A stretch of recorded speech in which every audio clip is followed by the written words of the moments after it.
Joseph gave Pharaoh some good advice.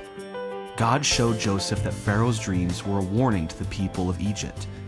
7 years of good crops would be followed by 7 years of famine. Joseph suggested that Pharaoh choose a leader to gather grain during the 7 good years. "Store the grain in your cities," Joseph said, "then Egypt will not be wiped out by the famine." Pharaoh was pleased.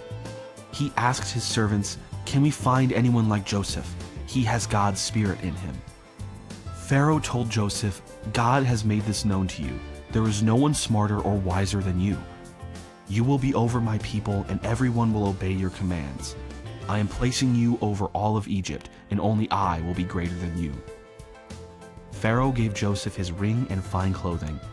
Then Pharaoh placed a gold chain around Joseph's neck. He allowed Joseph to ride in his second-best chariot.